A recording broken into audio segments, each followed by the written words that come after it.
Friends, welcome back to Chikkus cartoon.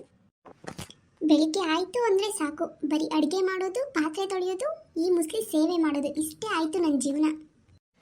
ಅಮ್ಮ, ಅಜ್ಜಿ ಹೇಳ್ತು ಅಡುಗೆ ಆಗಿದ್ಯೋ ಇಲ್ವೋ ಕೇಳ್ಕೊಂಬ ಅಂತ. ಅಡುಗೆ ಆಗಿದ್ಯಾ ಅಮ್ಮ? ಅಡುಗೆ ಮನೇಲಿ ಎಷ್ಟು ಕೆಲಸ ಇರುತ್ತೆ ಅಂತ ಅಡುಗೆ ಮಾಡೋರಿಗೆ ಕುತ್ಕೊಂಡು ತಿನ್ನೋರಿಗೆ ಏನು ಗೊತ್ತಾಗುತ್ತೆ? ಹೋಗಿ ಆ ಮುಸ್ಲಿಗೆ ಹೇಳು ಇನ್ನೂ ಅಡುಗೆ ಆಗಿಲ್ವಂತೆ ಅಂತ. ಅಮ್ಮ, ನೀನು ನೋಡಿದ್ರೆ ಈ ಥರ ಹೇಳ್ತೀಯ, ಅಜ್ಜಿ ನೋಡಿದ್ರೆ ಆ ಥರ ಹೇಳ್ತಾರೆ. ನಾನು ಏನು ಮಾಡಬೇಕು ಅಮ್ಮ? ಸರಿ, ಅಡುಗೆ ಆಗಿಲ್ಲ ಅಂದರೆ ಒಂದು ಲೋಟ ಕಾಫಿ ಮಾಡಿಸ್ಕೊಂಬ ಅಂತ ಹೇಳ್ತು. ಅಟ್ಲೀಸ್ಟ್ ಒಂದು ಲೋಟ ಕಾಫಿ ಆದರೂ ಮಾಡಿಕೊಡು ಅಮ್ಮ, ನಾನು ತಗೊಂಡೋಗಿ ಕೊಡ್ತೀನಿ ಅಜ್ಜಿಗೆ. ಸರಿ ಇರು, ಮಾಡಿಕೊಡ್ತೀನಿ. ತಗೊಂಡೋಗಿ ಸುರಿಯುವಂತೆ ಅವಳ ಮುಖಕ್ಕೆ. ಸರಿ ಅಮ್ಮ, ತಗೊಂಡೋಗು. ಸರಿ ಅಮ್ಮ, ಆಯಿತು. ಬರೀ ಈ ಮುಸ್ಲಿದ ಸೇವೆ ಮಾಡೋದೇ ಆಯಿತು ನನ್ನ ಲೈಫ್ ಪೂರ್ತಿ ಎಲ್ಲ. ನನ್ನ ಗಂಡನ ಜೊತೆ ಎಲ್ಲೂ ಒಂದಿನ ಆಚೆ ಹೋಗಲಿಲ್ಲ, ಖುಷಿಯಾಗಿರಲಿಲ್ಲ, ಏನಿಲ್ಲ. ಬರೀ ಇವಳಿಗೆ ಕಾಫಿ ಮಾಡಿಕೊಡೋದು, ತಿಂಡಿ ಮಾಡಿಕೊಡೋದು, ಊಟ ಮಾಡಿಕೊಡೋದು, ಇಷ್ಟೇ ಆಗ್ಬಿಡ್ತು ನನ್ನ ಜೀವನ. ಈ ಹುಡುಗಿ ಎಲ್ಲೋಯ್ತು?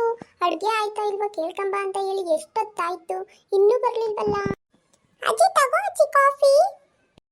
ಇಷ್ಟೊತ್ತು ಏನು ಮಾಡ್ತಿದ್ದಮ್ಮ? ನಾನು ಹೇಳಿ ಎಷ್ಟೊತ್ತಾಯ್ತು? ಅಡುಗೆ ಆಗಿದ್ಯಂತ ನಿಮ್ಮಮ್ಮಂದು? ಇನ್ನೂ ಇಲ್ಲ ಅಜ್ಜಿ, ಇನ್ನೂ ಮಾಡ್ತಾ ಇದೆ ಅಡುಗೆನ. ಏನು, ಹಾಳೆ 9 ಗಂಟೆ ಆಗ್ತಾ ಬಂದಿದೆ, ಇನ್ನೂ ಅಡುಗೆ ಮಾಡ್ತಾ ಇದ್ದಾಳ? ಏನು ಮಾಡ್ತಾ ಇದ್ದಾಳೆ ಅವಳು ಇಷ್ಟೊತ್ತಾದ್ರೂ? ಗೊತ್ತಿಲ್ಲ ಅಜ್ಜಿ, ನನಗೆ ಲೇಟ್ ಆಯ್ತು, ನಾನು ಆಟಾಡೋಕೆ ಹೋಗ್ಬೇಕು. ಹೋಗಜ್ಜಿ. ಸರಿ, ನೀನು ಹೋಗಿ ಆಟಾಡ್ಕೊ, ನಾನೇ ಕೇಳ್ತೀನಿ. ಏನು ಮಾಡ್ತಾ ಇರ್ತಾಳೆ ಇವಳು?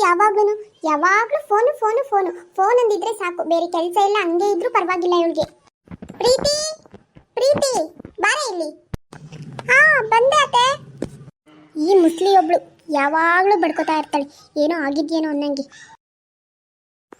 ಹಾ ಹೇಳಿ ಅತ್ತೆ, ಏನು ಕರೆದಿದ್ದು? ಏನೇ ಮಾಡ್ತಿದ್ಯಾ ಇಷ್ಟೊತ್ತಾದ್ರೂ? ಇನ್ನೂ ಅಡುಗೆ ಆಗಿಲ್ವಂತೆ?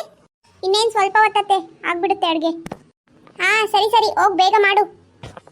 ನನ್ನ ಮುಂದೆ ಮಾತ್ರನಾ ಇದೇ ಥರ ಇರ್ತಾಳೇನೋ ಅನ್ನೋ ನಾಜುಕಾಗಿ ಮಾತಾಡ್ತಾಳೆ. ಅದೇ ನನ್ನ ಹಿಂದೆ ತುಂಬ ಬೈಕೋತಾಳೆ ಅಂತ ನನಗೆ ಗೊತ್ತು ಚೆನ್ನಾಗಿ. ಅತ್ತೆ ಸೊಸೆ ಜಗಳ ಹೀಗೆ ಮುಂದುವರಿಯುತ್ತೆ. ನಿಮ್ಗೇನಾದರೂ ಇಷ್ಟ ಆಗಿತ್ತು ಅಂದರೆ ಲೈಕ್ ಮಾಡಿ, ಕಮೆಂಟ್ ಮಾಡಿ, ಚಿಕ್ಕೂಸ್ ಕಾರ್ಟೂನ್ಗೆ ಸಬ್ಸ್ಕ್ರೈಬ್ ಮಾಡ್ಕೊಳ್ಳಿ. Thank you.